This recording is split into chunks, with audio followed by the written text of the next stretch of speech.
Hi, this is Kate from Generate Magic. So lately I've been talking about this whole idea of radical acceptance and specifically how to address situations where you experience something that is unwanted or unfavorable. But now I want to look at it from the opposite end.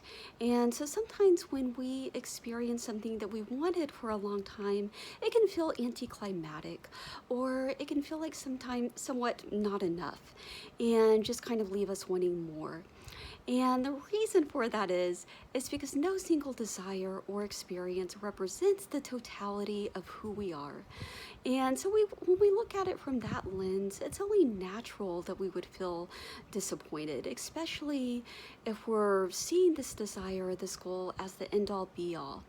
And because nothing is the end-all be-all, only your I am is the end-all be-all. And so, and again, using the analogy of film, you can think of it as like all the individual frames in a movie or all the individual sentences making up a book. And no single sentence or no single frame represents the totality or represents the whole. And if you were to open up a book, a physical book, expecting it to be like a whole novel and you only see a single sentence, naturally you would feel disappointed. Or if you went to the theater to see a movie that you had been anticipating for a long time, and not only was it only a single scene, but it was even less than that, it was just a single frame, of course you would feel disappointed.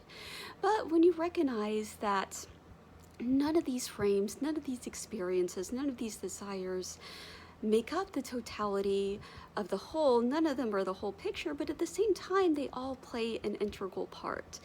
And so you can savor your desires, you can savor the relationships and the money, the business success, whatever it is that you're pursuing, and see them as all beautiful experiences or beautiful components that make up the whole. Kind of like individual pieces in a kaleidoscope, right? Individual, I guess you would call it like rays of light that make up that beautiful kaleidoscopic whole. And so I just wanted to give you that reframe of, for one, it can kind of help you to not feel so attached to your desires, like it has to happen this way, and just really hanging on to it with an iron grip and thinking if it doesn't happen exactly the way that I hope it will, or that I imagine it will, my life will be over. I've certainly been there. So just recognizing that, it's not the totality of who you are, and so there's no reason to be attached to any single goal or experience, but also there's no reason to be, it's perfect. On the one hand, it's perfectly natural to feel that disappointment, or kind of feel like it's anticlimactic whenever you experience what it is that you wanted. But at the same time, to recognize that it's all okay, basically, and that it's all part of the experience, and to recognize that you're so much more than that. That you're so much more than any single goal, any single desire.